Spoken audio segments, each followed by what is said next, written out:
Today is Wednesday, March 10th, 2021. Coming up on Roland Martin Unfiltered, the House passes the nearly $2 trillion COVID-19 relief package today and is headed to President Joe Biden's desk to be signed. House Democrats also approved the PRO Act, which would protect workers who want to form a union. We'll talk with Lee Saunders, president of the AFSCME.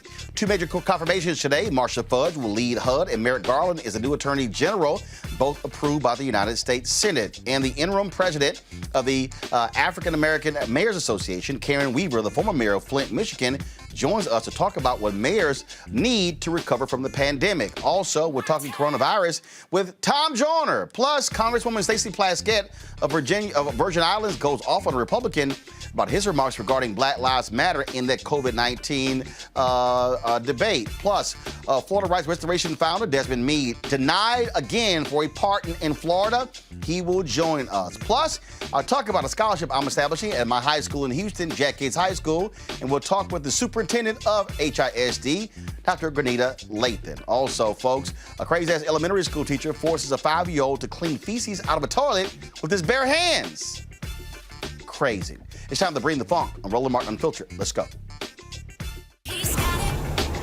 Whatever the biz, he's on it. Whatever it is, he's got the scoop, the fact, the find. And when it breaks, he's right on time and it's rolling. Best believe he's knowing. Putting it down from sports to news to politics. With entertainment just for kicks, he's rolling. It's on go, roll, y'all. It's Roland Martin, yeah. Rolling with Roland now. He's funky, he's fresh, he's real, the best, you know he's Roland Martin now.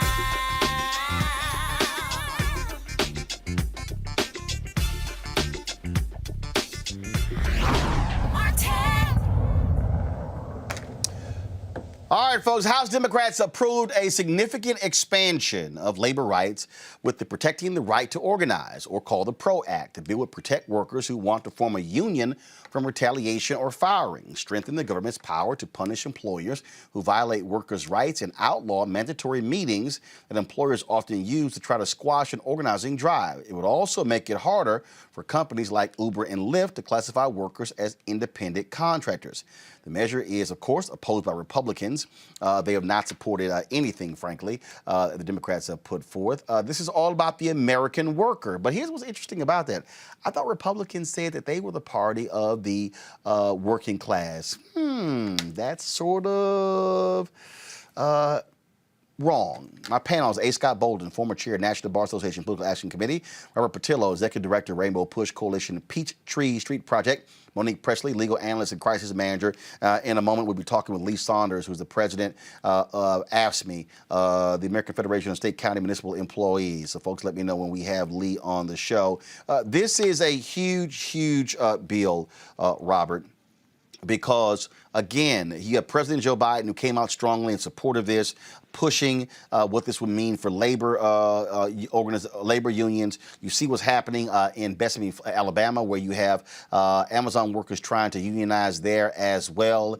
And this is a moment where, if you're Democrats, how are you going to reward, frankly, your biggest constituency, the folks who pour millions into campaigns every year? This is going to put pressure on those Democrats in the Senate to actually break the filibuster to pass this.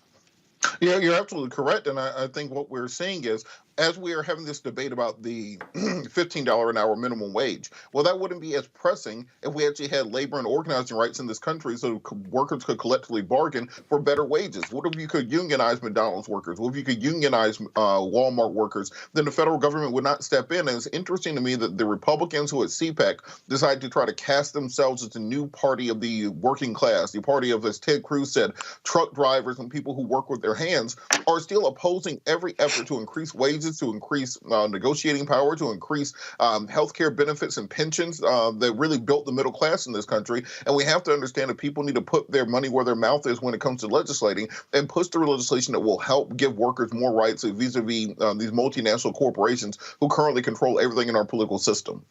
I really did crack up, Monique, when I heard Republicans throw out, "We're the party of the working class." I'm sorry. which part of the Chamber of Commerce put their money behind? The GOP and not the Democrats. And this, to me, is where if you're a Democrat, your response should be, you're out of your damn mind, and we're going to show you how you're not the party of the working class. And they've been shown, the country has been shown that that's not their party. They just are homeless and in an identity crisis and trying to find some place to land where they can stand for something or anything at this time other than the former president. And he stood for nothing. He was, just an amoral lunatic. So they have no place to be, and they're grasping at straws. But it's quite obvious from the history of the parties, if you're looking at least the past 75 years, that is not who they are, and saying it out their mouths won't make it true now. But Scott, they are correct in terms of what they've been able to do. But they've been appealing to the white working class for a different reason. They've been pushing their buttons on immigration. They push their buttons on NAFTA. They push their buttons on race. And so the problem is when you have folks in the media who don't know how to make the distinction when they talk about the working class voter. Those working class voters are not voting on working class issues, economic issues. They're voting on race. They're voting on cultural issues. They're voting on those type of things. And they're voting on the big lie, and they're listening to white Republicans who don't have their best interests at heart, but they're angry voters. They're angry because they believe that they're losing their country. They believe that they're losing it to immigration. They believe that they're losing it by 2043. And so this is the bigger lie, if you will. They get mad about entitlement, but you and I both know the top 10 states who get the greatest entitlements from the government are 10 red states in the South. And so it's always interesting. How do you convince poor white working Americans that the Democratic Party is a better party for them, and that they're speaking, the Democrats are speaking to them, just not special interest groups or people of color? How do you do that? Because the Republicans keep convincing them to be mad about those race and color issues, right? But the reality is that the Republicans are killing those white working class voters on the economy with their policies. It's going to be a big challenge for the Democrats to do that. Maybe it doesn't get done, but that's the bigger lie, if you will, if you're not in the presidential race. Joining us right now is Lee Saunders. He's the president of the American Federation of State County Municipal Employees. Lee, glad to have you here on Roland Martin Unfiltered. We certainly appreciate AFSCME being one of the supporters of this show since the beginning. It passed the House. You had several Republicans who voted for it, but most of them didn't. Now it goes to the Senate. The problem that we're now facing is that it's 50-50. The question is, how do you and others in the labor movement get Democrats, especially a Senator Joe Manchin, a Kristen Sinema, to stay with Democrats and break the filibuster to pass this? Because ain't going to be 10 Republican senators. It's not going to happen. Well, let me just say this, too. And we've had some major successes since President Biden has taken office. We've got the rescue plan that's going to be signed by Biden. It passed the House today. It passed the Senate over the weekend. That impacts and affects our communities across the country. It affects working people. It provides additional money to state and local governments. It helps us as far as providing extended unemployment insurance, direct payments, free health insurance for those who are unemployed. The federal government picks that up. So we are doing the kinds of things that are necessary to attract, once again, the working class. But we've got to remember this also. Those who want to be organized into unions, more and more it is people of color and it's women. And we've got to prove the fact that there is a benefit to become a union member. There's a benefit because you have a seat at the table. There's a benefit because you can talk about wages and working conditions. There's a benefit because you can talk about safety and health issues. And that's where we're moving toward. We've had some major successes since Biden has become president. We've just got to keep that momentum up. And I'm convinced that we'll be able to flip some of those white working class voters, because that directly impacts, these improvements directly impact on their pocketbooks. We're going to have to talk to them. We're going to have to educate them. We're going to have to, talk to them every single day. But I think that we can change some of their minds to understand that the Democrats are standing for their issues. They're standing to support working people all across the country. And we're off to a great start. But this passed the House. It still has to pass the Senate and then get signed into law by President Joe Biden. What are y'all going to do to put the level of pressure on Democrats to stay and hold the majority for it to pass the Senate? That's going to require breaking the filibuster if you can't pick up 10 Republicans. That's a possibility. But right now, what we're going to do, Roland, is we're going to do what we do best, and that's organizing and mobilizing our members in our communities across the country and say, now is the time. Now is the time for working families to have the ability to improve their lives, the lives of their families, the lives of their and their communities all across the country. So we're going to put heat on those Democrats that may not want to do this. And we're going to talk to them about the importance of doing this, giving us that seat at the table. And if, in fact, we're successful in doing that, and hopefully we will be, we are going to have to grapple with the issue of the filibuster. Right now, I believe it's too early. Personally, it's too early to deal with getting rid of the filibuster. We want to make sure, and we want to put enough pressure on these folks to make them so they make a decision. Once that decision is made and they're making the wrong decision, then I really seriously believe that we've got to look at getting rid of the filibuster if, in fact, we can't change minds. I think that it's a process that we've got to go through, but I don't think that we take that weapon out of our arsenal. So who are those 10? So, okay, fine. Toomey, Pennsylvania. Okay, a significant labor there in Pennsylvania. Johnson in Wisconsin, who's been, of course, just all about Trump for the last 4 years. You have what? Do you potentially have Barr and Tillis in North Carolina? Portman in Ohio. Where are you targeting? Who are the 10 votes you're targeting to try to get this passed in the Senate? Well, first we're going to target those Democrats and educate them about the importance of the PRO Act. And following the PRO Act, and I want to say this, there's going to be public service workers not covered under private sector labor law. So we're going to be pushing a public sector act as well. It's in committee, Bobby Scott's committee right now. So we're going to work those Democrats, and we're going to have our members in those Republican districts who understand the value of having collective bargaining to be represented by a union, have them work those Republicans, and if, in fact, we put enough pressure on them, we'll see what they do. I mean, there are no guarantees, but we will put pressure on them so they understand that this is a worker issue. 65% of Americans believe that unions are absolutely necessary in this country for a counterbalance against corporate power. And we've got to make that argument. But if, in fact, people still stand in the way, and these Republicans continue to stand in the way, I think that we've got to take a serious look at eliminating the filibuster. But it's not time to do that right now. We want to go through the process and try to educate these folks and switch and change their minds. But we're serious about this.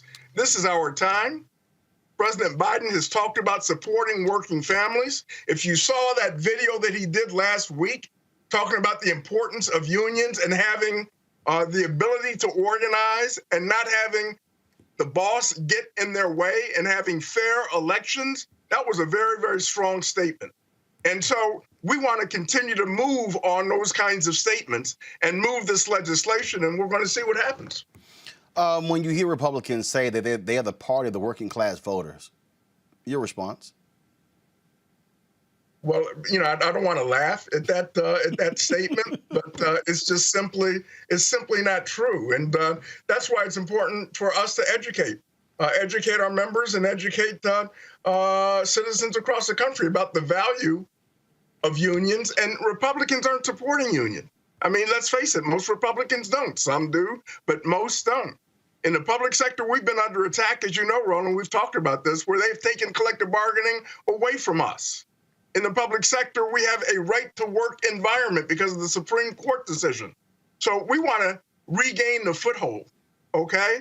And the people that support us right now are the House Democrats who passed the legislation today, and it's going to go to the Senate, and we're going to put some heat and pressure on those senators, and then we're going to see what we need to do to get this passed, because this is vital to continue the improvements that President Biden is committed to do.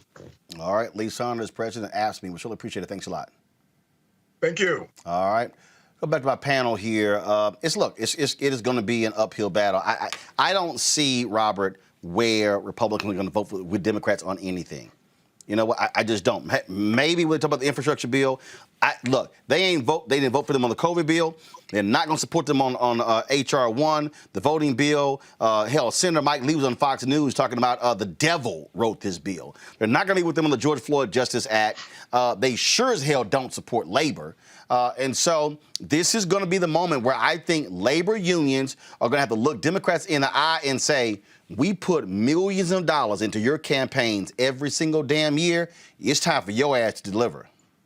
You're correct, and it's interesting on this conversation about whether or how do you get 10 Republicans across the line to break a filibuster. There's a quote from Kierkegaard where he says, life can only be understood backwards, but it must be lived forward. The point being that, look, you can't sit around and wait for these magical 10 Republicans to show up. We've been waiting for Susan Collins to change her mind for the entirety of the Trump administration. We've been waiting for Murkowski. We've been waiting for many of these other quote-unquote moderate and centrist Republicans, but the truth is most of them are deep into the pocket of special interest groups, the union-busting groups, the people who have no interest at all in workers having a seat at the table and providing universal health care, providing pension, providing benefits such as child care and all the other benefits of union organizing. So they're not coming around. So instead of petering around the edges and saying that, well, maybe we can bring them across, take some bold action now, live life forward, and try to get these things through while you can, because guess what? In almost every presidential election in the off year, you lose seats in the House and in the Senate.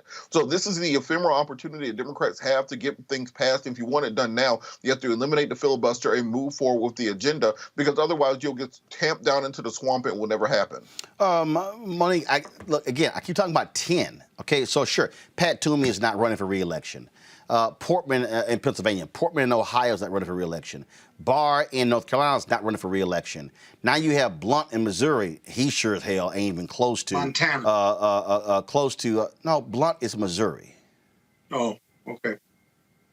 I was just checking you. That's all. Go right ahead. Continue. Please stay in your lane. So the thing here, Monique, that's 4. You still got to pick up 6. And again, I just believe the Republicans are not going to go there, and they are going to force Sinema and Manchin to have to wake the hell up. And just like Manchin the other day, he said on one of those shows, Sunday shows, "Oh, I forced these changes to get more support." It got 50, not 51. He didn't pick up one damn Republican vote. Right. I mean, but so I guess to me that's politics. For all of these people who are saying he's the real leader, not Schumer, and he wields all this power, it just didn't turn out that way at all for this major piece of legislation that, to Robert's point, the president and the Democrats did load onto it an entire health care bill, basically, on top of a rescue act, because they know that time is of the essence and that whatever is going to get done for us, the American people, is going to get done without the GOP. So I just would urge people to understand the difference between what they're saying, which is what they should be saying about trying to work with the locos in the other party, and what they're doing, which is pushing forward an agenda quite methodically since the third week of January, really before that, because if you look at things like HR 1234, I mean, those have been in existence since the Democrats took control of the House, right? So they've been waiting for the opportunity to move forward on these, and that's exactly what they are doing. And I do believe that the American public, contrary to all of this madness we've seen recently, everybody is not stupid. People are going to get those checks and know where they came from and where they didn't. People are going to have their health care coverage restored and know how that happened. People are going to have their jobs. People are going to have their vaccines, millions a day, and understand that all of this happened in spite of the grand old party, not because of it. And look, speaking of that, COVID relief bill, $2 trillion was passed by the House today. Of course, it now goes to the desk of President Joe Biden to sign. Folks, the real issue, first of all, this is what happened today on the House floor. On this vote, the yeas are 220, the nays are 211. The motion is adopted.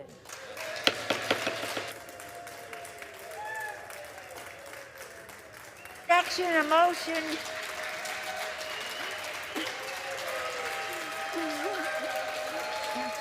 Without objection, a motion to reconsider is laid upon the table. You had lots of drama, of course, on the floor today with that bill, including Republicans having the audacity to try to challenge black folks on the issue of the family. Check out this that took this exchange where Congresswoman Stacey Plaskett, let's just say she had to let all of her Virgin Islands and being a Delta and everything else come out in trying to smack this white Republican. Mr. Speaker, and I hope my colleague from Wisconsin will not leave at this time, as he's talked about Black Lives Matter. How dare you say that Black Lives Matter, Black people do not understand old-fashioned families. Despite some of the issues, some of the things that you have put forward that I've heard out of your mouth in the Oversight Committee, in your own district, we have been able to keep our families alive for over 400 years, and the assault on our families to not have Black lives or not even have Black families. How dare you say that we are not interested in families in the Black community? That is outrageous. That should be stricken down. I was going to talk about the American Rescue Plan. We know that this is going to provide relief to not only Black lives, Black Americans, but all Americans, that we are interested in children and in their welfare. And at this time, I yield back. The thing here, Scott, is that Democrats must be, to me, very forceful on this. We're now here in the White House. President Biden is going to give a primetime address dealing with COVID tomorrow. Then he's going to sign the bill on Friday, and then it's going to start traveling around the country. Looks like they learned their lesson from the screw-up with President Barack Obama when he didn't do those things with the stimulus bill and allowed Republicans to control the narrative and set that whole deal up as a failure. They realize you better control the narrative yourself and tell your own story, or somebody else will. Well, you got 1.9 trillion reasons why to control your own narrative. You better get out there, because remember, 2022 is coming. You got open seats, at least 5 on the Senate side. And I got to tell you, this is a huge bill and necessary bill. And what Biden and the other Democrats who are running in all over this country in 2 years have got to hold the Republicans accountable, those who voted against it. As struggling as our families and economies are in this country, you've got to hold those Republicans accountable and make them explain in every state, in every district, why they voted against COVID relief. It will not be sustainable. It is not defensible. And they ought to hold them accountable in every election coming in 2022. But you can't hold somebody accountable, Robert, if you don't explain to the people what they voted against. You can't just focus on the $1.9 trillion piece. You got to say, this is how much money we put in for K-12 education. This is what we put in for pensions. This is what we put in for police and for firefighters. This is what we put in for this and this and this and this and this. This is a quote from a political story. I think it's important. Congressman Jim Clyburn, there are a lot of people who use the term victory lap in a derogatory way. I've already heard people saying that Biden is about to take a victory lap. Well, that's a lot of crap. He said one of the, if not the biggest mistakes that Obama made, in my opinion, was getting the Recovery Act done and not explaining to people that he had done. I think that was his second biggest one. The biggest group to me was the Merrick Garland pick. But again, this, Robert, is where you got to sell it. You got, in the words of my man Joe Madison, you got to put it where the goats can get it. You got to make it plain where you don't allow your opposition to say, oh, all you did was just give a blank check and you're running up the federal debt. Well, look, I think Democrats have to understand it's time to stop being afraid of the big bad monster that is the Republican Party and conservatism, because it doesn't exist. It's a paper tiger. They're thinking about the Republican Party of Reagan in the 80s. Understand that, right? The survey was recently done that said 34% of the people in this country identify as independents, 33% identify as Democrats, 29% of people, only 29% of people identify as being Republicans in America, and that went up after they were able to bring over the MAGA party and those individuals to join in. So about a quarter of this country are actually Republicans by the numbers. If you are going to be 20 in 2024 for the next presidential election, you have never seen a Republican win the popular vote. The last time a Republican won the popular vote was in 2004. The Republicans represent 40 million fewer people in the United States Senate than the Democrats do. Even though it's a 50-50 split, you have 15 Republicans who represent about 38 million people. Meanwhile, you have 2 Democratic senators from California who represent 40 million people. So the Republican Party is a dead and dying brand, which is frankly a third party in this country at this point, who cannot pass legislation, who cannot push through justices, who cannot govern or create a governing majority. So the idea that you have to be afraid of them or compromise with them or somehow cower and let their ideas overwhelm your agenda is ridiculous. Do the victory lap. Do a parade. Be on prime time. Do all the late night shows. Make sure the American people understand that you are doing what they have pushed you to do. Because looking forward, what policies do Republicans have that somebody 18 to 24 will be supportive of? They're anti-diversity, anti-police reform, anti-climate change, anti-tuition reform, anti-minimum wage. So govern as if you are the party that the majority of the American people believe in, and that is how you win elections going forward, not by being timid and cowering and compromising and hiding behind and being afraid of someone saying that that you're spending up all the money. I need you, Roland, you remember Huey Long, the former governor and senator of Louisiana? Yeah, I need Joe Biden to be Huey Long right now. Get out there and push the agenda and make sure the American people see what you are doing and that you are fighting for what they put you in office for. Huey Long, who said, we're going to put a chicken in every pot. I mean, that's kind of basic how he did it. It's also going to take them working with mayors across the country. Joining us right now is Karen Weaver, the former mayor of Flint, Michigan, who's now the interim executive director of the African American Mayors Association. On this very issue here, Karen, this is where the president is going to have to also enlist these mayors. He needs them trumpeting, this happened in our city because of that particular bill. This happened. And again, President Obama was, Biden talked about how he was all about humility. No, we don't need to do all of that sort of stuff. But that's how you allow the other side to frame you. All the people, they saved Elkhart, Indiana, and hell, them white folks there still went Republican, where Obama should have been there saying, if it wasn't for me, y'all broke asses wouldn't even be here. I mean, sometimes you got to go ahead and make it plain to the folk who saved your butt. You're exactly right, and thank you for having me. You are exactly right. You do have to make it plain, and you have to spell it out and let people know what you have done. And mayors are a great avenue for making that happen because, it happens locally, and mayors know what's going on. They are the pulse of the city and what is happening and what we need. And so Who better to work with than mayors? When you want to make things happen, when you need a voice, when you need a platform, when you need someone to trumpet and say what you've been doing and be that microphone, mayors are the ones that can make that happen for you. So you're absolutely right that Biden needs mayors at the table and mayors saying what is going on and what has happened and why this is important. Speaking of this particular bill, is really going to help lots of cities who were economically distressed as a result of COVID-19. I'm sure your organization is quite happy about that.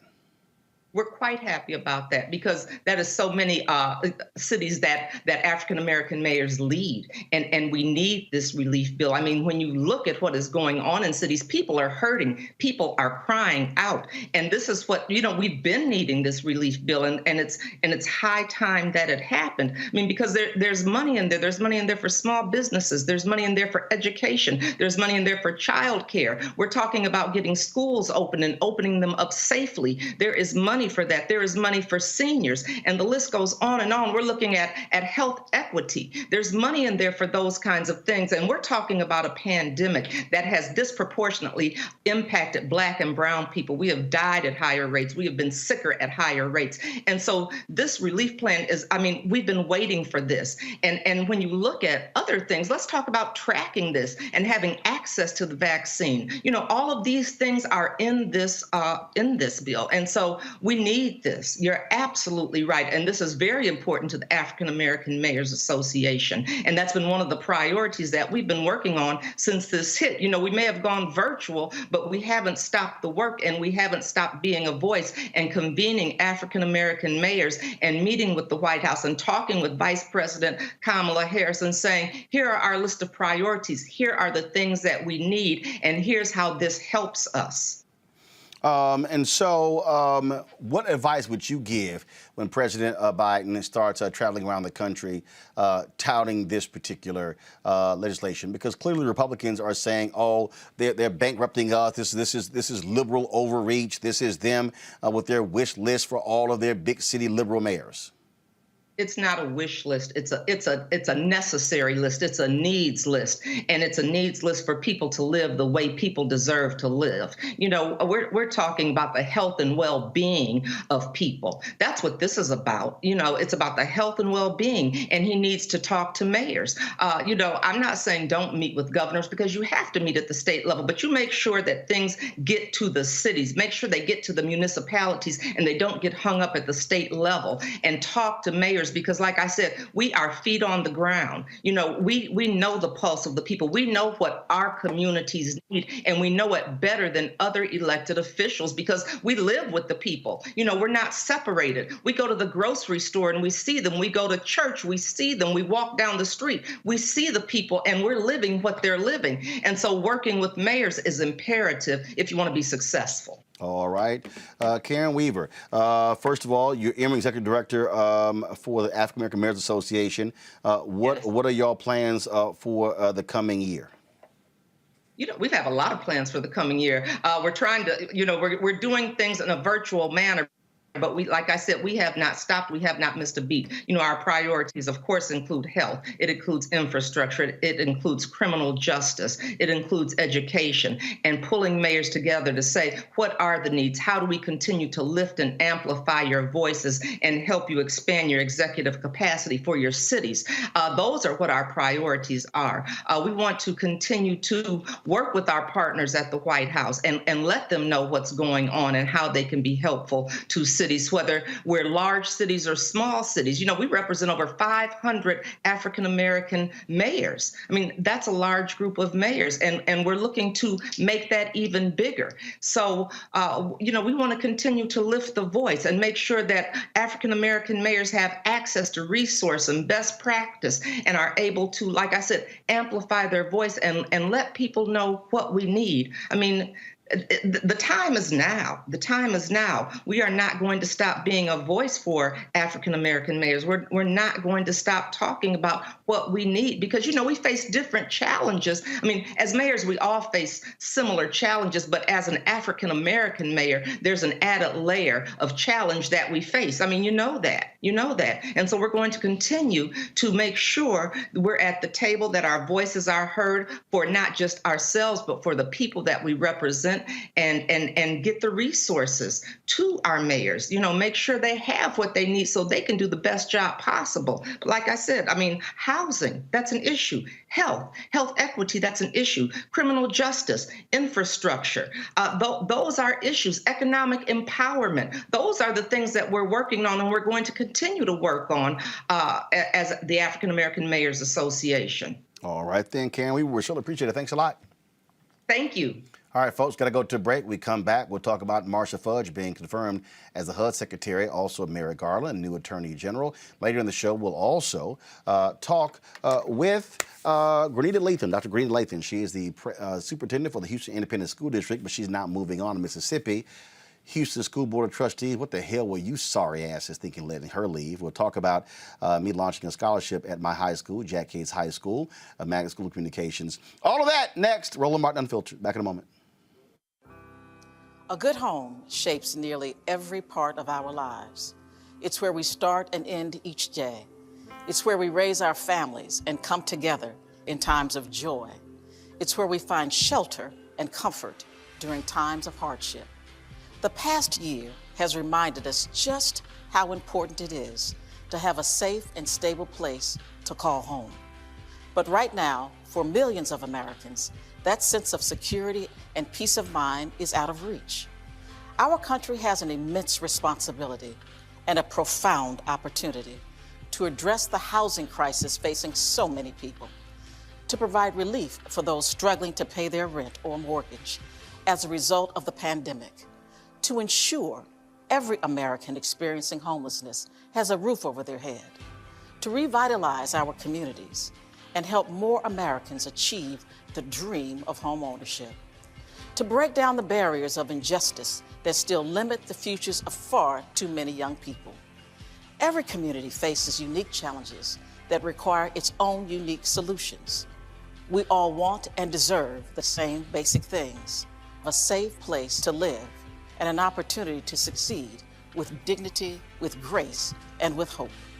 I'm Marcia Fudge, and I'm honored to serve as the 18th Secretary of Housing and Urban Development. I am proud to join a group of public servants who work with compassion and determination to change the lives of those in need, and I can't wait to get started. Now, she initially wanted to be the head of agriculture, but that went to Tom Vilsack. But she's the first black female to lead HUD in some 40 years. This is one of those critical nominations, Monique, because when you talk about the housing plans that were put in place or that were totally ignored by Ben Carson, he didn't know what the hell he was doing. He had no clue what the hell he was doing. And so to have somebody who not only was a member of Congress there from Cleveland, but more importantly, she was a mayor. And so she brings that experience to HUD Secretary. Thank God to have somebody back in charge of housing in this country who knows what the hell they're doing.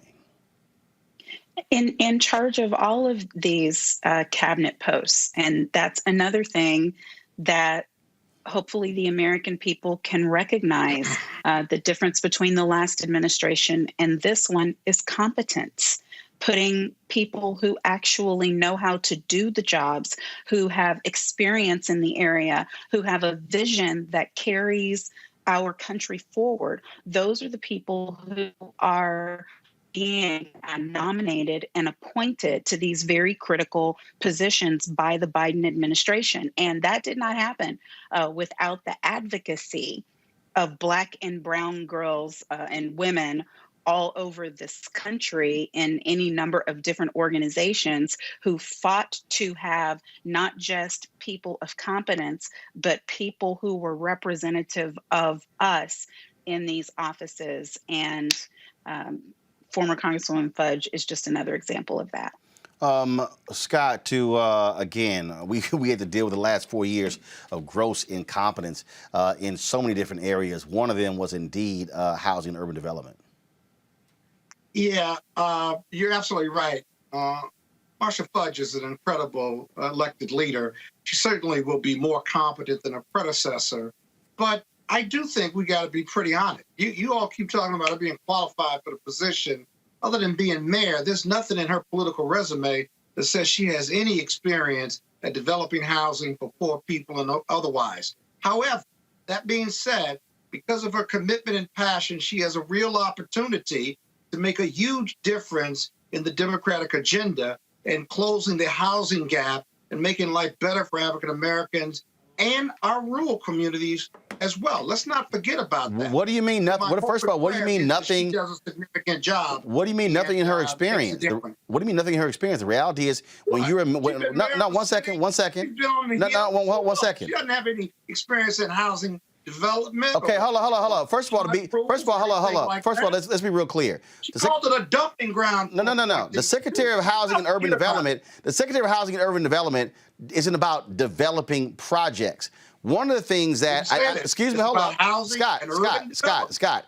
I've covered city government. One of the roles of a mayor is to deal with the very issue. 1 second, Scott. 1 second. One of the issues of being a mayor is to deal with the issue of housing, low-income housing, homeless housing, affordable housing, and housing development. That's a part of what you also do. That. And so, the mayor, that doesn't give you the expertise. What are you talking about? You may see it. You may work with developers and work with communities and what have you politically, but you don't have the substantive experience. That's called expertise. To run a major agency. Well, what the hell is expertise then? Well, you got somebody that's got some. Are you looking for making a difference? Are you looking for somebody who built houses with Habitat for Humanity? Through leadership, she can make it happen. I hope she makes it happen. But this whole issue of experience, she just doesn't have it, right? Robert, we're not looking for somebody who worked. We're not looking for somebody who built houses on the weekend for Habitat for Humanity. She didn't even want the job. Well, look, to Scott's point, I do think, and more so than Tom Vilsack at Agriculture, we would like to see Congressman or Secretary Fudge in that position. And she got experience there. Scott, will you stop talking? Robert's talking. Well, I work with black farmers through Rainbow Push throughout the region and working directly with the Department of Agriculture. And I think many of the black farmers have shown recalcitrance to the idea of having Vilsack in office, but I do think they will give an opportunity to show and deliver with regards to our food chain, our supply chain, with regards to our black farmers and agricultural community. But for Marcia Fudge, beyond the point of, she's secretary now, so the time for the argument about qualification or not was a couple weeks ago before we got into the confirmation process. She is facing the greatest challenge in decades for any Secretary of Housing and Urban Development. What we have seen throughout coronavirus is that we've had these deferred evictions through city and national programs to prevent people from being evicted. Those are going to end, and people are going to have $5,000, $10,000, $12,000 bills in their names for the rent they haven't paid over the course of a year. You're going to have a foreclosure crisis at your doorstep. The minute that these forbearance programs that banks have been putting out there and mortgage assistance programs are gone. We also are facing the gentrification crisis in black communities around the country. Right now on Auburn Avenue, Sweet Auburn, you got a juice shop, a tea shop, and they're about to put a Starbucks there in a historically black neighborhood where much of the civil rights movement was planned. And this is the same story across the country. You just look at Harlem, just look at other black communities around the country. How do we ensure that we're not displacing black families and black communities and historically black neighborhoods in the name of urban development? And what policies are going to be put in place to ensure that we have a diverse city and not simply the reverse of what they said, Chocolate City and its vanilla suburbs are going to be a vanilla center and then the chocolatey outside areas. So we have to look at the challenges before her and ensure that we hold everyone accountable. I love the history. But as I said, we're not going to do what we did with Obama, where we stayed at inauguration for 8 years. It's time to make sure we're pulling our seat up to the table to get on that agenda from the beginning. And that's why, Monique, the whole point is when you talk about a level of experience, the question is, can you manage the department? The reality is this here. Let's say you picked a developer. Well, guess what? A developer ain't got no experience when it comes to public policy, when it comes to also driving the agenda. I think the key here is having somebody who is served on the federal level in Congress, someone who's been on the local level as well. And so, because one of the issues that I also have with a lot of people who are also members of Congress, they also forget when they are in Congress what's happening really in these particular cities. And so one of the things that Ben Carson screwed up is letting the cities off the hook when it came to submitting their plans to end, frankly, racialized housing as well. That, to me, was a big piece there. And so this is going to be trying to, frankly, rebuild a federal housing agency that Republicans have gutted in the last 30, 40 years.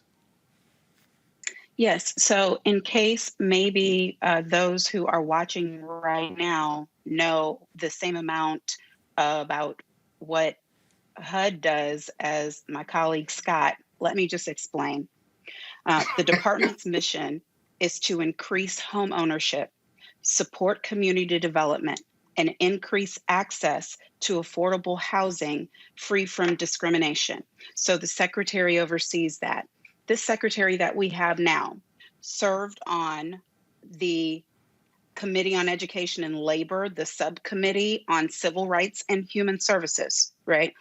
So that's community block service grant access to low-income home energy assistance programs, school lunch, child nutrition programs. She served on the subcommittee on health, employment, labor, and pensions, responsible for many things, but including all matters dealing with relationships between employers and employees, including pension, health, other employee benefits. She oversaw the Delinquency Prevention Act and Juvenile Justice, Runaway and Homeless Youth Act, matters dealing with child abuse and domestic violence, including and not limited to child abuse prevention and housing security. So I am offended because if you don't know what she has been doing, then don't say she's not qualified. Because you presume that I don't know any of that.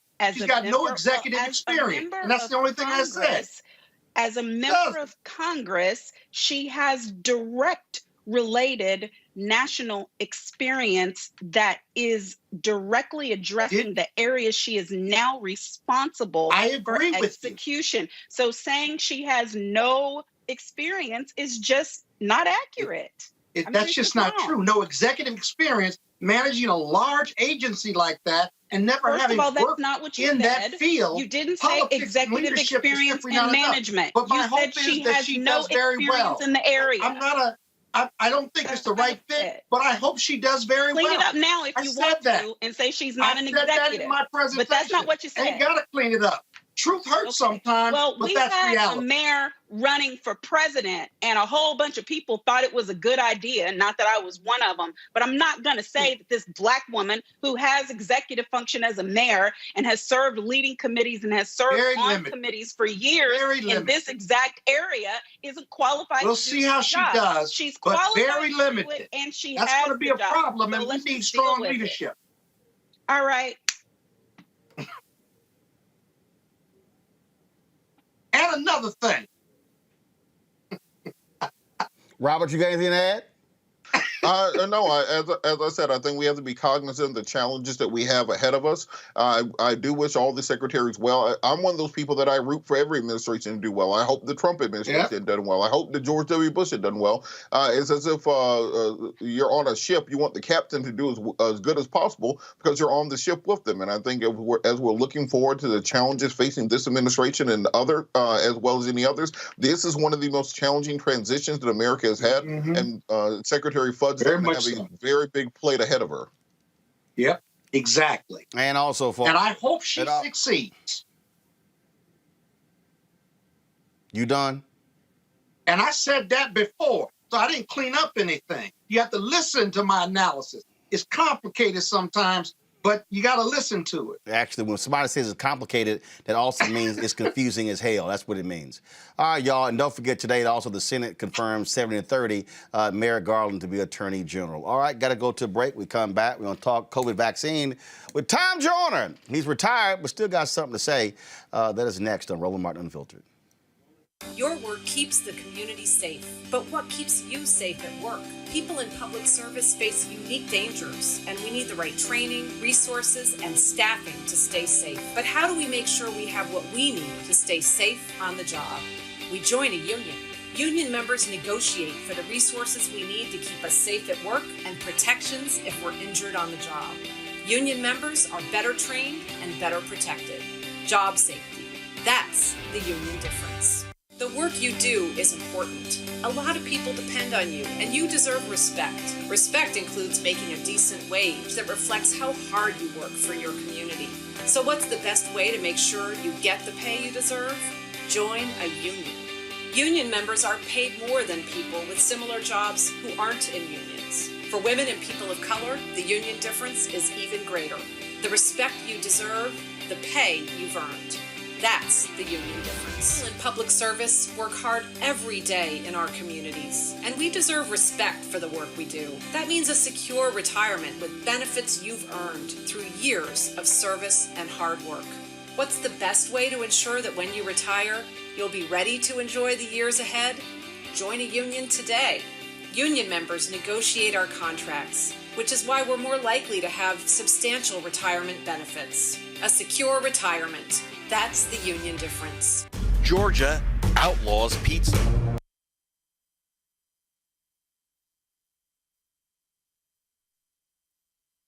Hi, I'm El DeBarge. Hey, yo, Peace World. What's going on? It's the Love King of R&B, Raheem Devon, and you're watching Roland Martin, Unfiltered.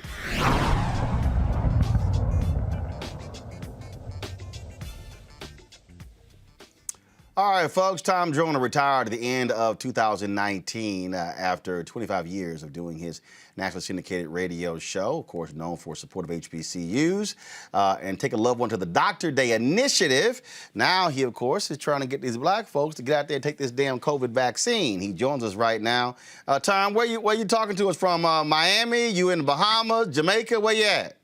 Best place in the world, Miami. So let's talk about this COVID-19. There are these assumptions that black folks don't want to take it, but the reality is, what I've been hearing from doctors all across the country is, folks are saying, we don't know where the information, where to sign up, where to get it. Yeah, I've heard that. I've heard that too. I did mine. My hesitation was the long lines because I got things to do. I can't be standing in line all day for a shot, and then I might not get the shot. So, and then it takes all day to make the reservations and stuff. So I made the reservations. Went down to Jackson Hospital. Was in and out in 10 minutes. See, look at that, 10 minutes, that's all it took. So now which one, did you get the Pfizer shot or Moderna or Johnson & Johnson? I did the Pfizer. Did you have any concerns at all? So you were never afraid of taking it. You were like, I'm gonna go here, I'm gonna get the vaccine. Yeah, I wasn't hesitating. My only hesitation was about getting in line. Now let's talk about that because you're from Tuskegee, and every time we talk about folks, everybody named Mama bring up Tuskegee. They bring up Tuskegee. They all know I'm not taking nothing because of Tuskegee. Yeah, and I'm from Tuskegee. I delivered papers to some of those victims of the Tuskegee Project.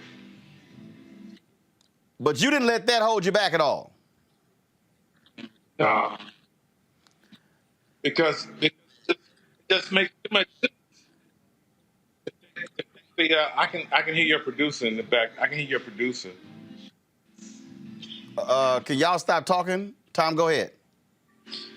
Yeah, you would think if anybody has some hesitation about taking this vaccine, it'd be somebody from Tuskegee.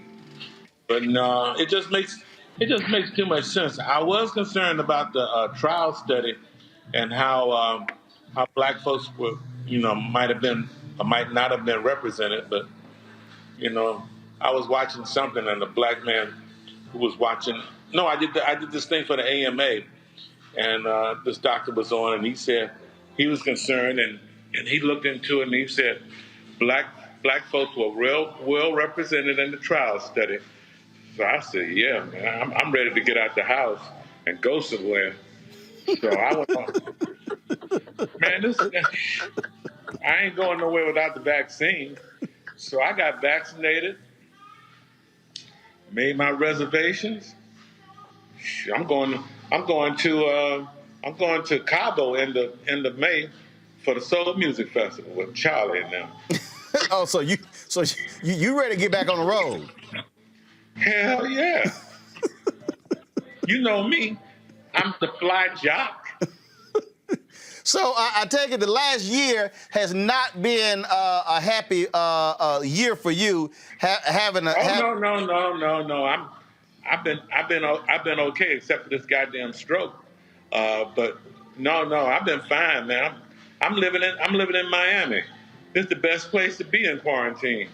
Right, but I'm saying is you haven't been able to travel because I mean that. Nah. Like you ain't want to sit still to sit in one place long. Well, I sold the plane, so that was another thing. So I sold the plane just before it hit. So I didn't have a problem.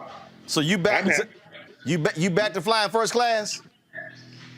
Yeah, commercial. But I haven't flown yet. But I'm getting ready to. Oh, so when we go to Cabo in May, that'll be your first flight in more than a year? Yeah. Well, flying is a little different. Flying's a little different now.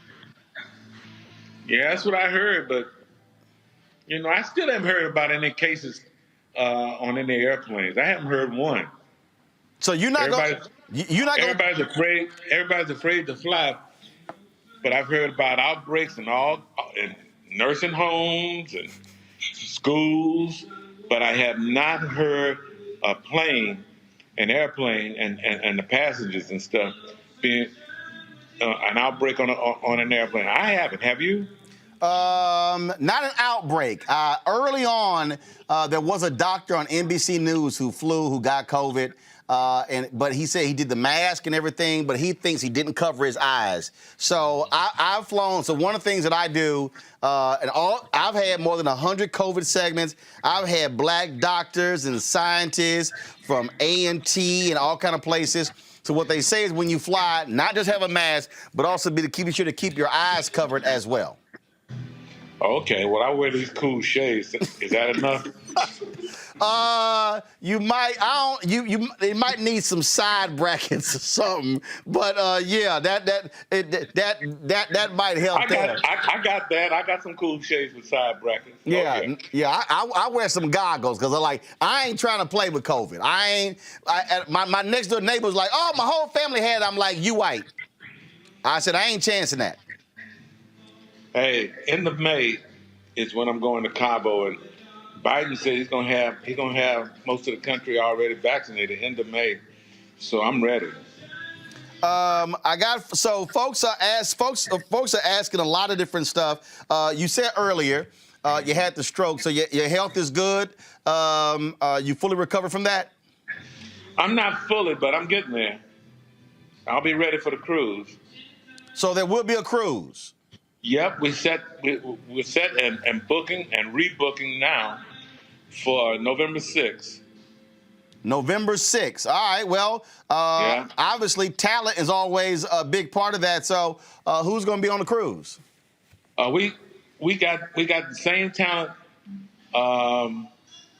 We got the same talent that we were going to have before we were shut down. So everybody re-signed. It's like 60. You know how we do it. I think we got Usher, Frankie. Who else we got, Chris? Well, Roland Martin, me and Huggy Lowdown are definitely going to be on the cruise. That's right, Roland. Oh, well, hell, we damn sure not going to. Y'all two going to be there. Definitely. We've been vaccinated. Of course we have, Roland. Because we know y'all two COVID carriers. No. Really, Roland? That's what we're doing here? I have been vaccinated. I took the Pfizer on my Johnson & Johnson. We're in Miami with Tom Joyner. What? Say what you want, Roland. We're living that life. We working. You need anything else to drink, Mr. Joyner? Well, You got the Your car's Pfizer. are ready, Mr. Joyner. Got Car's the nice and Pfizer on clean. his Johnson & Johnson. Well, I'm trying to figure out how in the hell three of y'all there, and I took Huggy and Chris through a damn technical class on how to do Skypes and Zooms, and so I don't understand why they didn't have a tripod and everything, so the shot can be steady. But they do struggle. Hell, Chris even called me to help his preacher. Hey, You know, I got Rachel here helping me.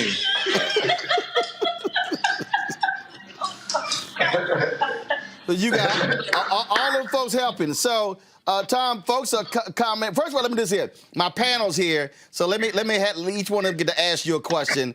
Monique, you got a question for Tom Joyner? No, just hey, Tom Joyner. It's good to see you. All right. Love you. Tom, that's Monique Love you Presley. too. Hey, yeah. Haven't talked to you in a long time. It's been too long. Yeah. How's your client? Bye, Tom Joyner. Bye. Oh, can't ask. All right, y'all. That's of course. I didn't call your client's name. I just asked. Bye. All right, Monique. Scott Bolden, question for Tom Joyner. Hey, Tom, just wishing you the best with your health. I grew up in Joliet, Illinois, and started out with you when you were at in Chicago before you became the fly jock, and I was there when you became the fly jock. So yeah, I'm a big fan, long time, and I just wish you all the best health-wise, brother. Thanks, man. Tom, here trifling last Kappa. We let him on the show. Robert, Robert, go ahead. Well, interesting enough, Tom Joyner's actually my commencement speaker when I graduated at Clark Atlanta, so it is an honor to be on with you. Given the current situation, what is the beverage package on the cruise, and when do we start making deposits? The beverage package? You mean the one where you meet me at the bar and do shots? Yeah. Like, can we do like the all-inclusive, or do I have to pay a la carte? Because I feel like we're going to be fully hydrated this entire trip. Hey, just meet me at the bar. I'll pay for the shots. All right, I'm holding you to that one. Oh, yeah. I don't mind. Well, he got enough money. Plus, he ain't got to buy shots for me because I don't drink. So, you know, that's real easy. I'll take that cranberry juice all day. Tom, folks comment on Facebook and YouTube. So the biggest question they're asking is, do you miss the radio? I don't miss getting up at 3 o'clock in the morning. Hell no. No. The truth is, no, I don't miss it. I don't miss it. You know, I know if we were still on the radio rolling, January 6th, we'd have been there in D.C., wouldn't we? Yeah, it would have been in the middle of it. But it would have been fine for you because you was more light-skinned than I am. They would have thought you one of them. No, they wouldn't.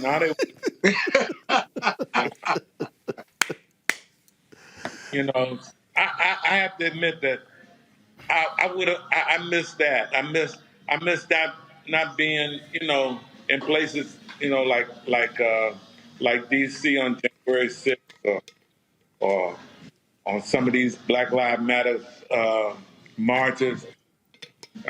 I've been there chunking bricks. You know?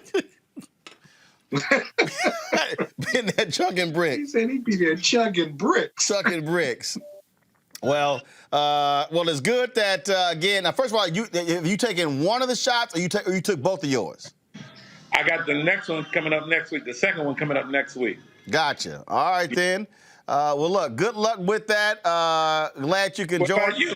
You taking yours? I have not. I'm on the list. You and I are not in the same age bracket, so I'm a little lower than you. My parents are 73. They got their shots. Roland, here's what I don't understand. How come they don't just?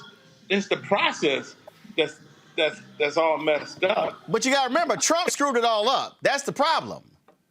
How come they just can't make it simple? You just, if you want the shot, go get the shot, and they're open 24 hours. Right. How come they can't do that? Because they could have done that, but the problem is Trump is stupid and all his people were stupid. They didn't set up a real federal plan, and so it was sort of like, states, do whatever y'all want to do. We don't, we don't care, and so they were not taking care of it. What you just described, remember, they had a whole big old news conference. Oh, they were going to have testing in Walmart parking lot and Walgreens and CVS. All, that never happened. And so you're right. You should have had a system where, that's right, you were giving COVID shots 24 hours a day in grocery stores. And I mean, it should have been a real plan, but there was an idiot who was in the White House who didn't give a damn about everybody else. That's what happened. Okay, so why they can't change that? I mean, I don't understand. I know Trump didn't have it all set up, but goddamn, he's gone. So open it up, shoot everybody in the arm, 24 hours a day till you get everybody all vaccinated. Well, that's what they're working on. They're trying to do right now, but again, trying to figure out how to coordinate all of that was one of the issues. But you're right, and you know they're playing from behind. But again, the fact that if you can coordinate to do shots till 8 o'clock at night, you can do shots 24 hours if you want to. No, I agree. Yeah. All registration and stuff. Just give folks the shots that want it. I agree 100%. All right, sir, that's it for us. I appreciate it. All right, Roland. Y'all enjoy Miami. All right, come see me when you get to Miami. All right then, we'll do. Y'all, the Tom Joyner there in Miami. Got to go to a break. When we come back, Desmond Meade, the brother who led the Amendment 4 in Florida, went before the Florida Parole Board to try to get his pardon. We'll explain exactly what happened. Next, the Roland Martin Unfiltered. Are you geolocating people through the FBI based on where they were on January 6th? He asked you about the geolocation and metadata aspects and gathering related to gathering of metadata, that is related to your investigation into the January 6th riot. Tell me what you know about this. So is the FBI accessing cell phone tower metadata from telecommunications companies? Shortly after 2 p.m., as the siege was fully underway, Senator Lee describes it, the phone rang, it was Donald Trump. I hope you can understand my concern. Sure, you can appreciate my concern here.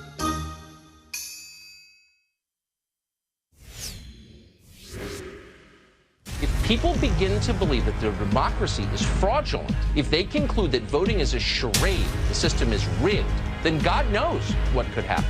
They rigged an election. They rigged it like they've never rigged an election before. Actually, we do know what could happen. It's happening right now. The U.S. Capitol overrun, under siege. Pro-Trump extremists storming inside, flooding the halls, breaching the floor of the House of Representatives and the Senate. Millions of Americans sincerely believe the last election was fake. It was a landslide election, and everyone knows it. When thousands of your countrymen storm the Capitol building, if you don't bother to pause and learn a single thing from it, then you're a fool. I know your pain. I know you're hurt. We had an election that was stolen from us. We got to this sad, chaotic day for a reason. It is not your fault. It is their fault.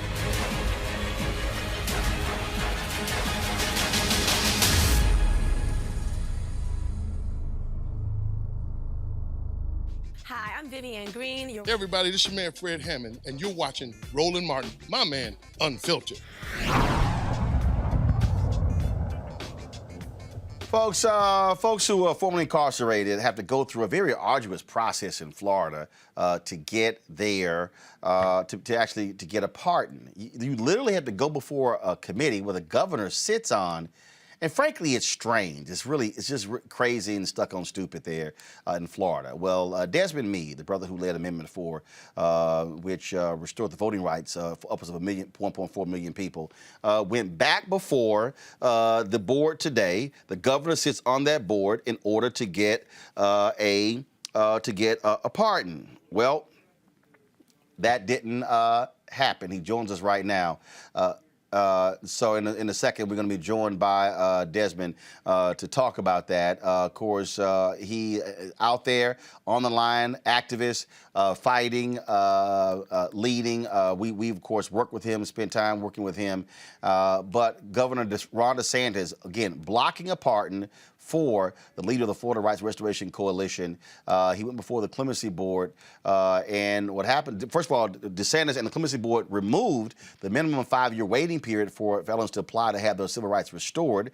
The governor refused to issue Meade a pardon due to a dishonorable discharge from the military. Now, what's so stupid about this, y'all, is like the last time this came up, where they literally said that he needed to go back to the military to get some kind of answer. I don't know what the hell. Desmond Meade joins us right now. So Desmond, okay, what the hell was the reason this time?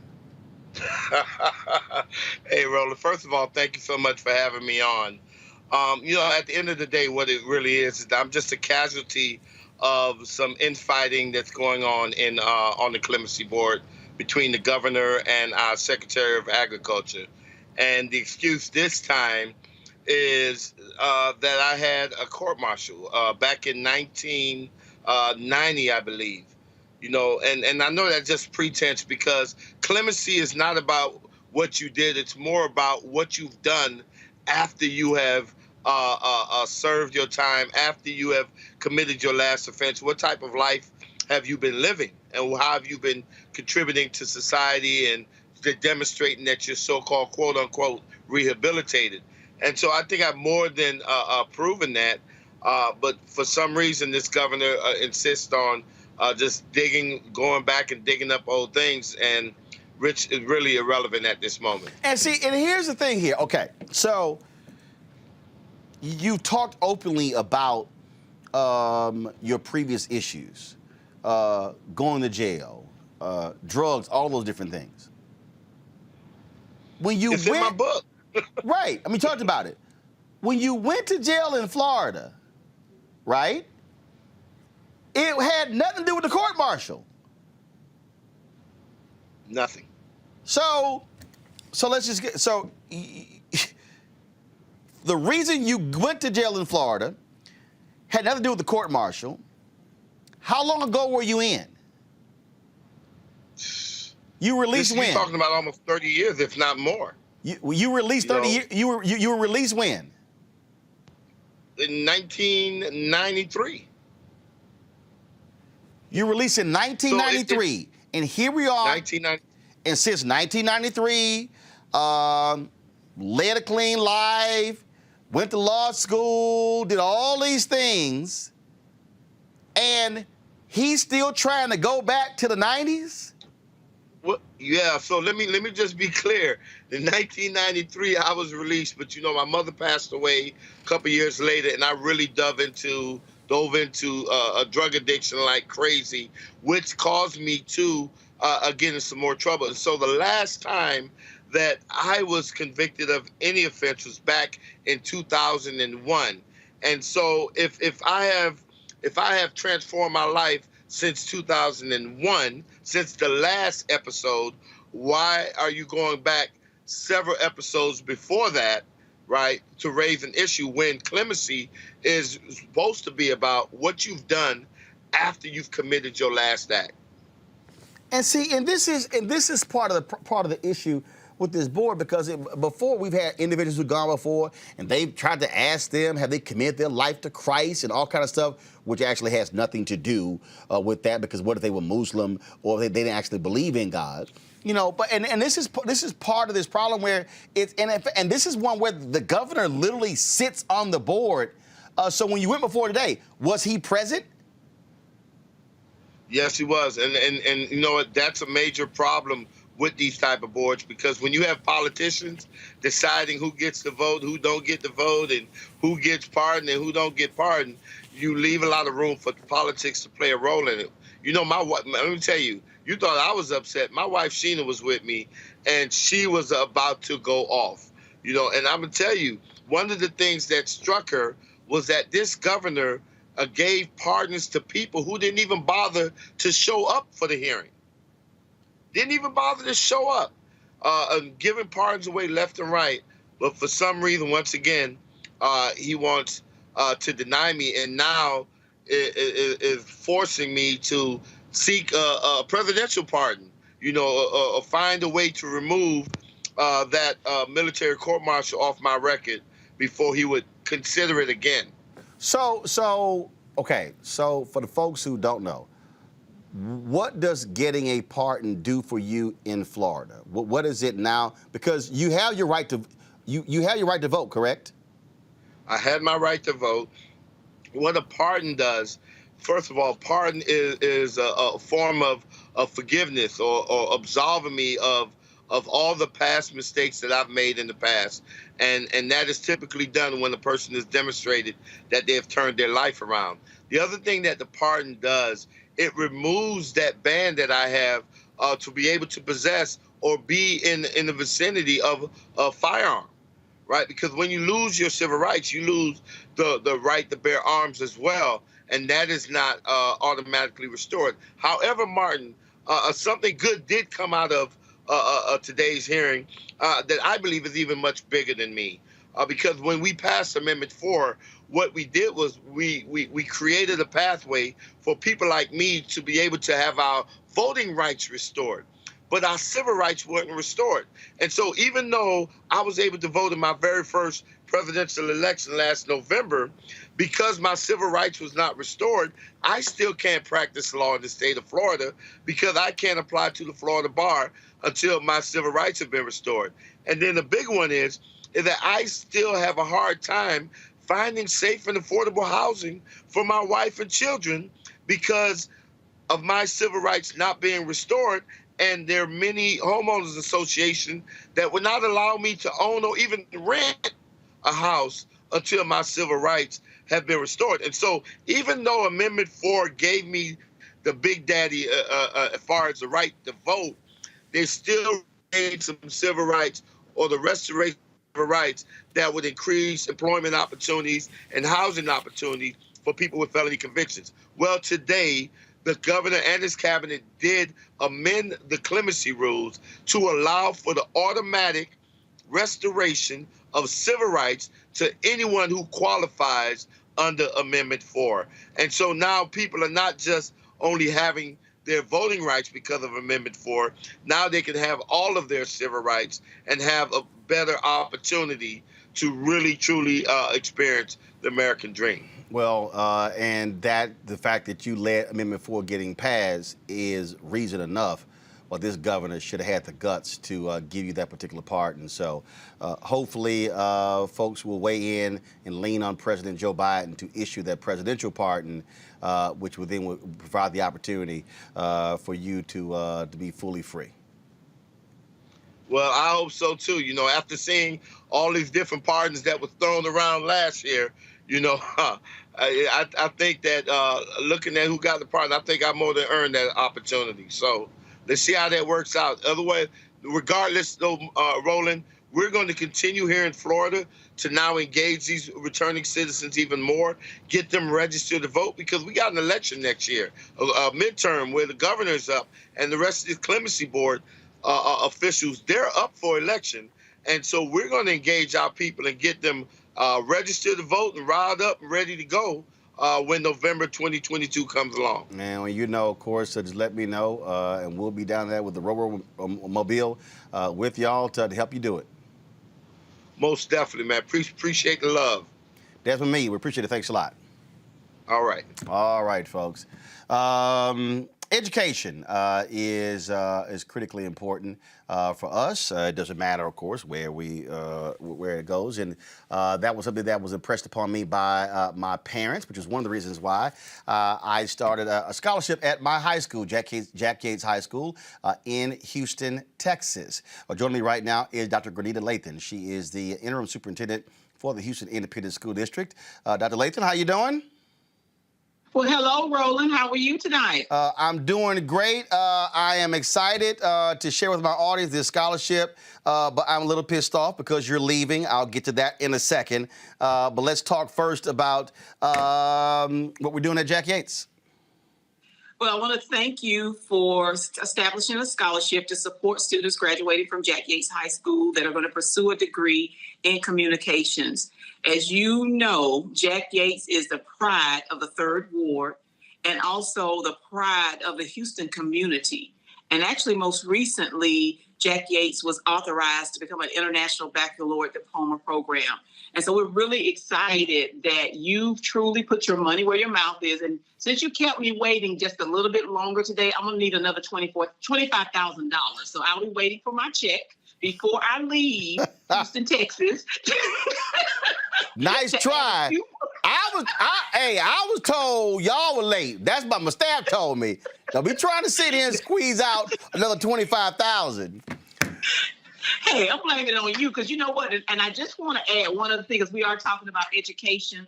And I want to shout out to the #1 HBCU in this country, North Carolina A&T State University. You know I have to do it, Aggie Pride. I'm so excited that the person that's going to lead the EPA graduated from North Carolina A&T. So, okay, I'm going to talk about that. Now, let's go back to Jack Yates High School. Right, because you might want to slow down talking, because, you know, it's some TSU, some Texas Southern University, and Prairie View A&M folk in Houston giving you the side eye right now. And they know I love them. They know I love TSU. I love Prairie View. And so they know I love them. And I support both of those universities. But, you know, I have to support North Carolina A&T State. I got you. I understand. I'll make it perfectly clear. I'm a Texas A&M graduate. I don't care. And that's the only Aggies that matter in my household. That's how we do it. And so for folks who don't, so what we're doing is this here. I'm actually doing two. I went through the School of Communications, so the reason I'm not doing only the School of Communications, because we also, of course, we had classes that participate in the so-called regular part of Jack Yates. I hate it when they use those particular terms. So we'll have a $1,000 scholarship for an SOC student and $1,000 for a non-SOC student. Yes, and the application period is actually open now, Roland, and we'll be accepting applications from students, and we'll make a final decision at the end of April prior to graduation for 2 outstanding students at Jack Yates High School. And so I'm certainly excited about that. And of course, my parents are both graduates of Jack Yates High School, class of '67, Imelda and Reginald Martin. And so JY runs a deep. That's why I'm wearing. I was going to wear this T-shirt today, but I chose to rock the African colors, the colors. And folks, if y'all see the logo, go to the solo. Y'all see the logo of the show. Y'all do see what those colors are. Ain't no coincidence. Those are the colors of this show, because everything started for me there at JY. Let's get to some other business. I was not particularly happy to read that you are leaving HISD to go to where? I'm headed to Springfield, Missouri to serve as their new superintendent. And so when do you, because how long have you been in Houston?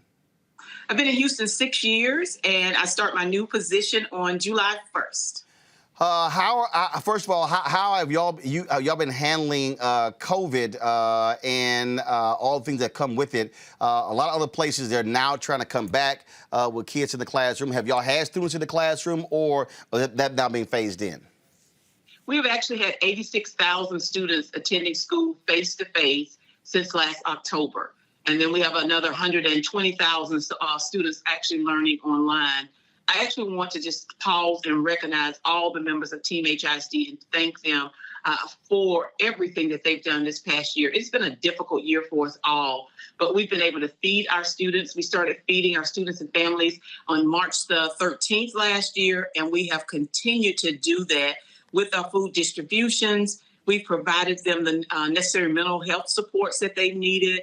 But our teachers and our principals and other members really have stepped up and supported our students. It is, of course, it has been a whole lot of drama for a lot of folks with trying to get folks back into the classroom, being safe. And so how have y'all been able to do that? What has been the strategy there in Houston?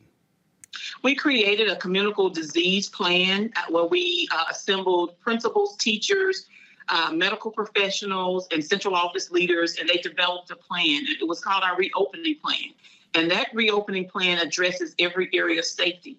Our board actually invested about $34 million to help with PPE, water, everything we needed, additional cleaning supplies, additional personnel to ensure that our campuses are safe. And we have added extra staff to help clean throughout the school day. Questions from my panel. First, I'll start, I guess, Monique, since you're there from Galveston down the street. You get to ask the first question, Dr. Grenita Lathan. Monique? All right, Monique, you're muted. Oh, sorry about that. There you go.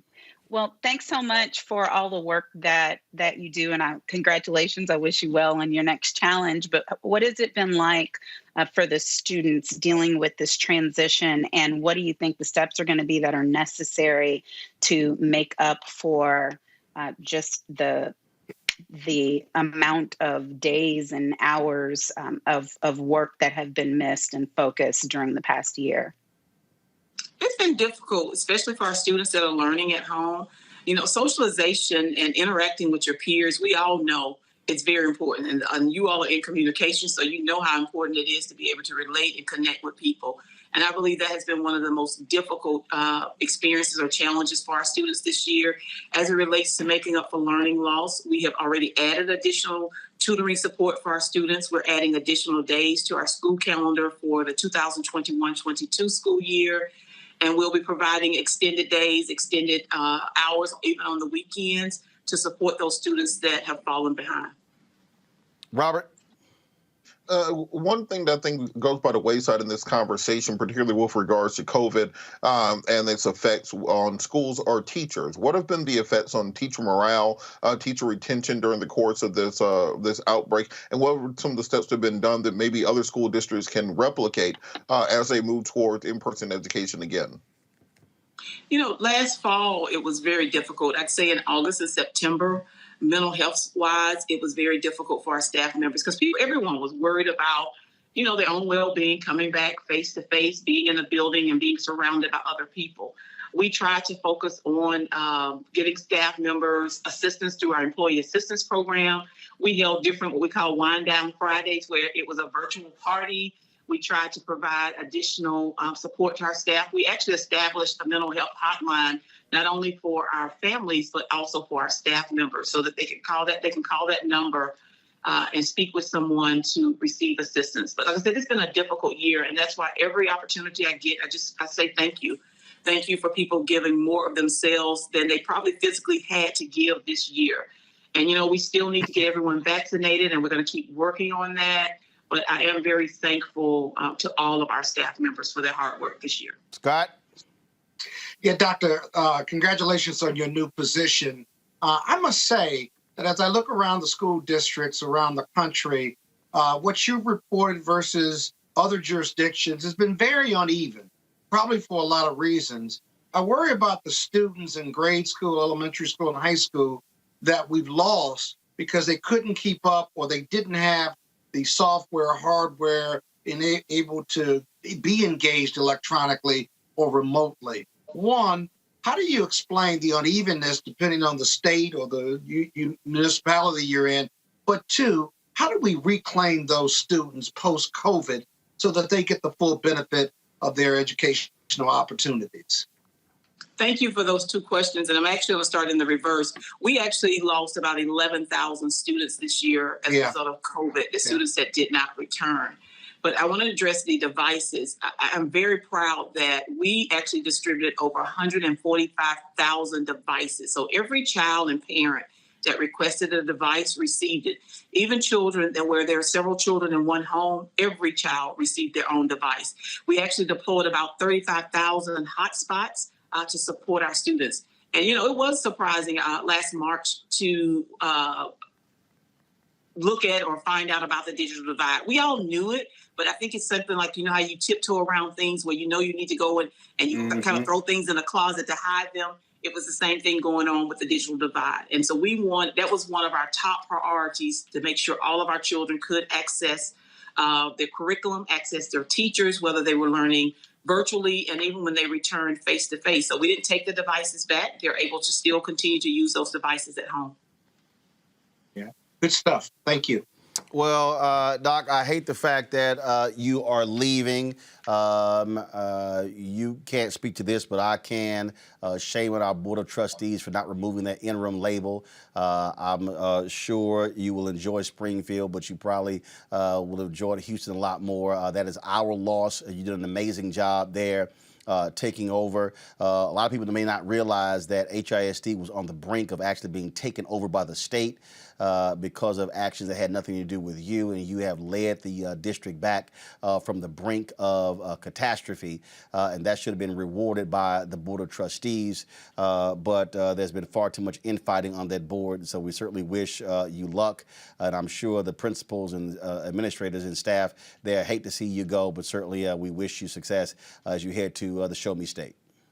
Thank you. Appreciate it. All right, thank you so very much. Dr. Grady Lathan, of course, Interim Superintendent, Houston Independent School District. Thank you so very much.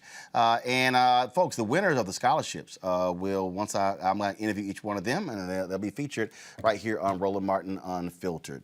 And let me just real clear again, folks.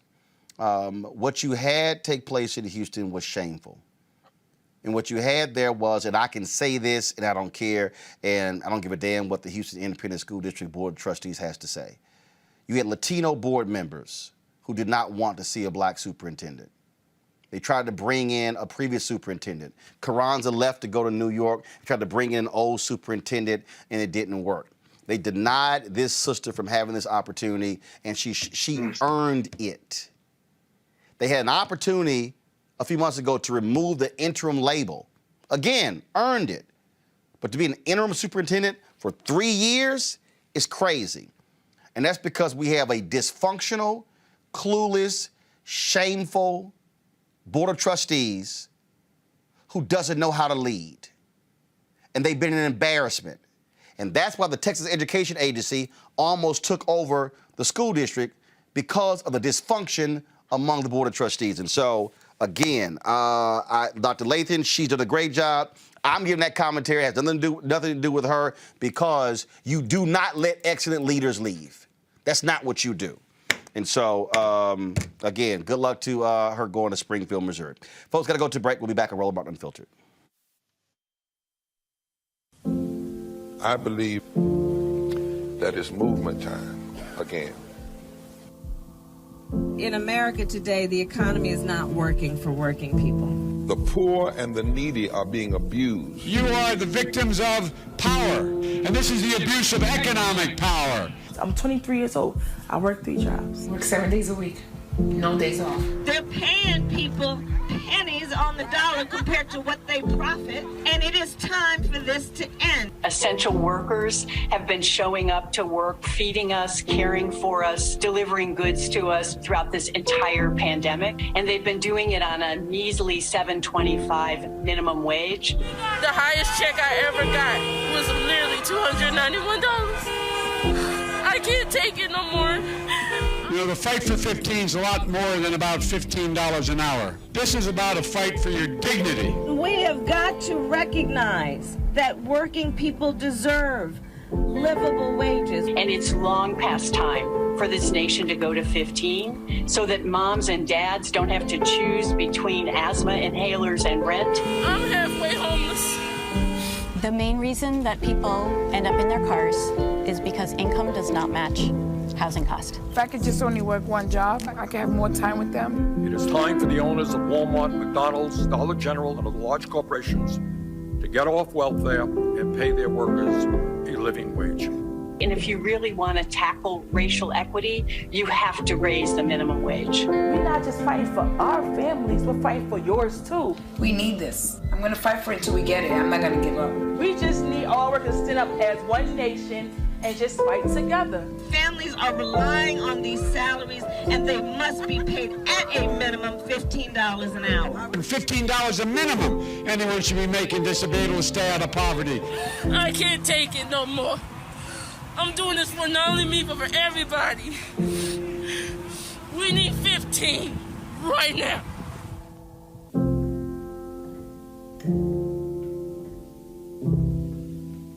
Hello, everyone. everyone, it's Kiara Sheard. Hey, I'm Taj. I'm Coco. And I'm Lily. And we're SWV. What's up, y'all? It's Ryan Destiny, and you're watching Roland Martin Unfiltered. No charcoal grills are allowed. I'm white. I got you, huh? Illegally selling water without a permit? On my property. Whoa! Hey! Give us your ID. You don't live here. I'm uncomfortable. What the hell? The mother of a 5-year-old black kindergartner, y'all, wants her son's teacher fired after she says her son was told to stick his bare hands inside of a toilet to clean up feces. This happened at Crystal Hill Elementary School in Little Rock, Arkansas, and the Pulaski County Special School District says they're investigating the situation. The only explanation the teacher gave to the principal was that she was trying to teach the student how not to stop up the toilet. While the teacher has been placed on administrative leave, the family says they plan to press charges. What the hell? Monique. It's child abuse. That's horrifying. Robert, the white teacher that's didn't not go. Crazy. That's criminal. She gave another explanation was, I don't really know why I did it. And look, No, just sir. to Monique's point, that's beyond simply crazy. That it's a criminal act. That is a form of torture. That is something you would hear in the gulags of Russia. That's something you would hear in Guantanamo Bay. That's something you would hear from some of the worst dictators on earth. The concept of forcing a child into a situation like that. I hope they have gotten the child therapy, and we have to reevaluate. You know, I'm a big defender of good teachers. Teachers like this, we have to make sure that we weed out of the population and give these people the sorts of psychological evaluations they need before they're put in charge of raising our children. You know, children spend more time with their teachers often than they do with the parents, quite frankly. So we need to ensure we're getting the best quality people around them and not folks with clear psychological issues along these lines. I don't know what the hell some of these folk think is Scott, but that's somebody I would not want in a classroom ever again. And this was a little kid, too. Not that that matters, any kid, but he couldn't be more than 5 years old. I saw the picture in the report that your team sent us, and it just makes no sense. So therapy, terminator, Monique raised a really good point about child abuse. I bet you there's a state statute that you could fit this set of facts into, and you could go to the local prosecutor and see if she could be prosecuted on top of her losing her job and her teacher's license. That makes no sense. But again, they don't see us, right? So she sees that young black kid as an animal, not as a human being, not as a child of a mother and father. So she ought to be criminally prosecuted and civilly and from a regulatory basis, everything taken from her until and just keep it moving. I mean, that's all. I mean, it's not a big debate. Well, no, the problem here is, it's not guaranteed they'll remove her from the classroom. I'm just simply saying. There's no debate on what needs to happen. Oh, no, honestly. Well, first of all. There cannot be a debate on that. Well, guess what? We've seen a whole lot of ignorant stuff from school districts before. And so hopefully there's not going to be a lot of the whole debate. And then you don't have this, well, I don't know why I did it. I mean, I was trying to teach. There's misconduct, and then there's complete bullshit. She needs to be prosecuted. She needs to lose her license, lose her ability to have a job. Her and the school district needs to be sued because there's negligent hiring there, negligent training. I could write the lawsuit up in about a half hour. But it's not just therapy for the one child. There needs to be a full investigation regarding any child that she's been interacted with, because nothing like this happens in a vacuum.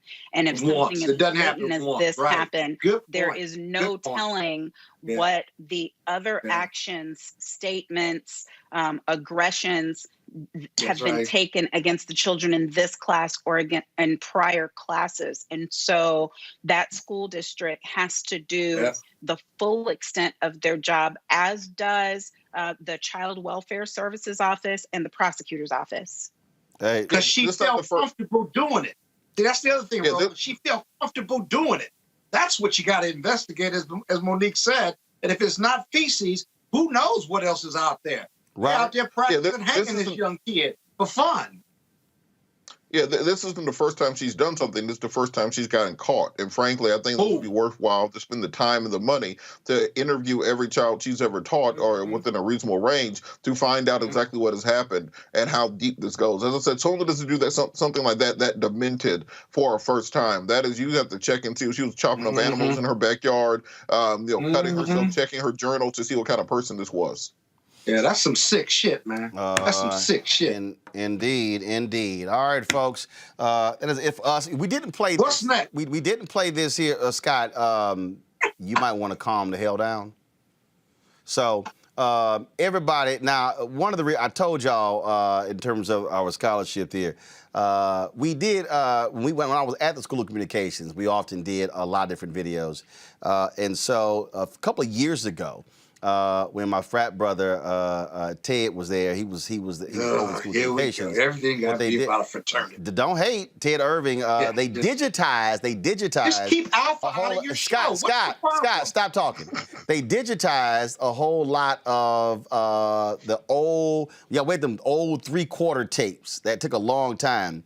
And so this is what they discovered in the archive. Just so y'all know, brother didn't just start doing this late in life. Here we go.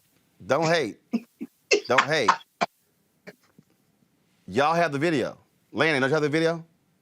School of Communications video? Y'all don't have it? Thank you. No, they ain't got it. Oh, man, I'm so disappointed. Y'all don't, what video is that? Y'all don't have it?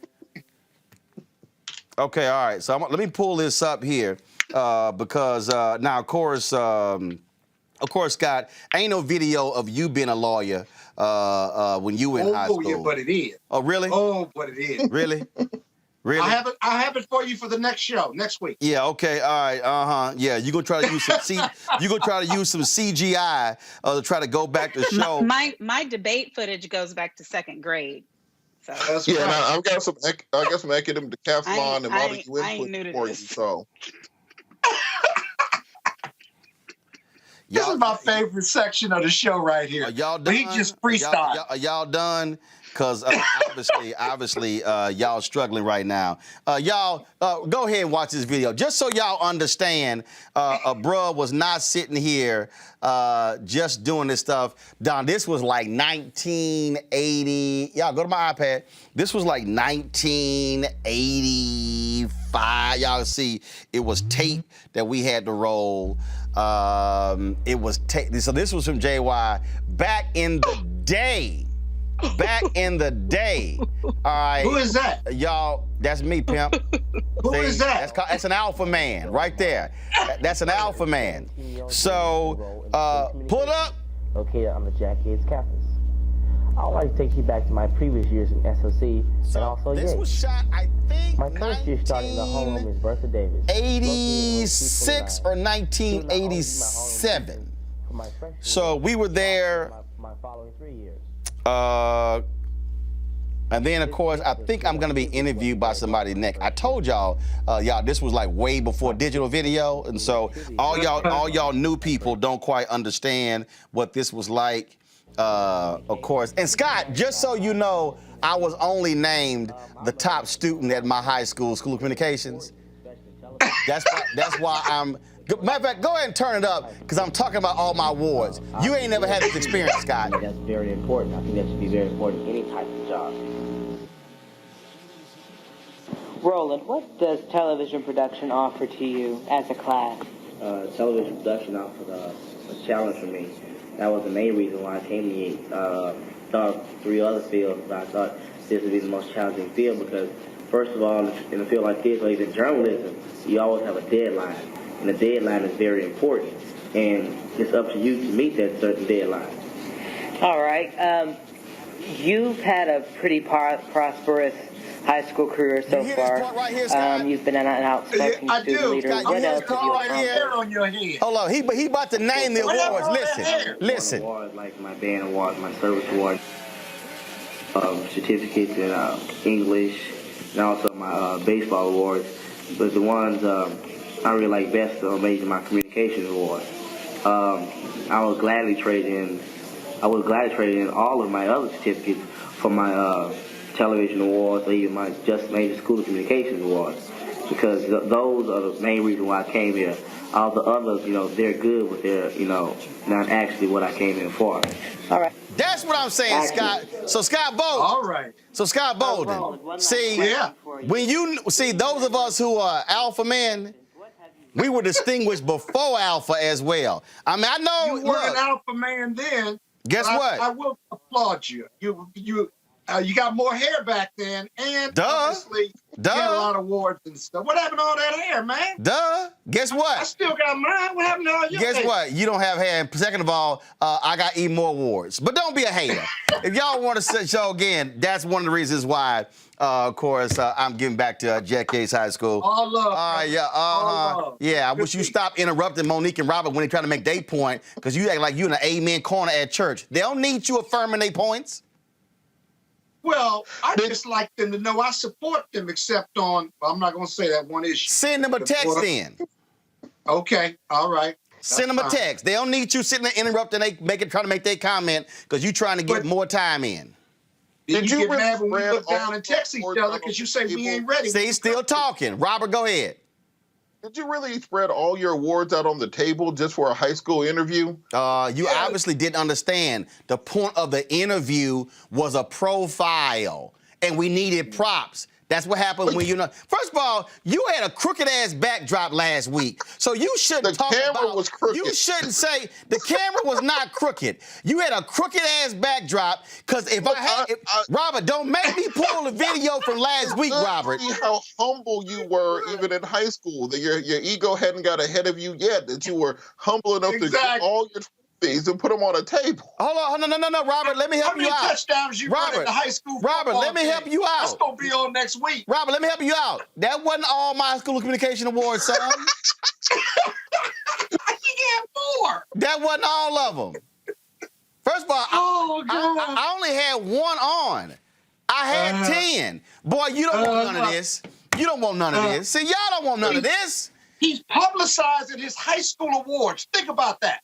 He is a business leader, a press leader, a great writer, a gifted host, but he's promoting his high school awards right now. No, I'm not. What does that tell us about Roland Martin? I'm stating facts. I'm stating history, and that is this here. When I graduated, I want to show you all my awards next week. When I graduated, give me 5 minutes to show all my legal awards? Scott, when I graduated, the teachers voted the best student in their 4 years there. I'm sorry, God. I got it. My bad. God. And Robert, that wasn't in the video. All right, y'all, we got to go. Y'all was don't be a hater. Holla. But I do have that award next to those 4 NAACP Image Awards. How many you got, Scott? I thought so. All right, y'all want to support Roland Martin Unfiltered, please do so by joining our Bring the Funk fan club. You can support us by going to Cash App, $RM Unfiltered, PayPal.me/R Martin Unfiltered, Venmo.com/RM Unfiltered, and Zelle, Roland@RolandSMartin.com. You can send a money order to New Vision Media, 1625 K Street Northwest, Suite 400, Washington, D.C., 2006. All right, folks, that is it for us. We hope y'all enjoy today's commentary from Robert and Monique, and you tolerated Scott, as we always do on Wednesdays. But that's how I got a fan club. You just what? You ain't paying attention. No, you don't. Okay, maybe not yet, but I'm going to have one. No, you don't. Hey, if I give you $1,000, will you mention me on the air? If I get a fan club $1,000, will you mention me on the air? You still owe us the other $9,000 from last year when you lost the bet. You need to get over that. But if I give you a brand, you got to say something good about me on the air. Say one positive thing, and I'll give you $1,000. Yes, your wife is fine. What positive thing be? Your wife is cute and fine and smart. That's the most positive thing you're gonna get. Anything I say good, right, Monique, I'm done. Anything I good say to you is gonna be about Erica. That's it. That's the best. That's the best decision you ever made. It's the best one she ever made as well. Not quite sure about that. All right, y'all. I will see y'all tomorrow right here on Roland Martin Unfiltered. Ho!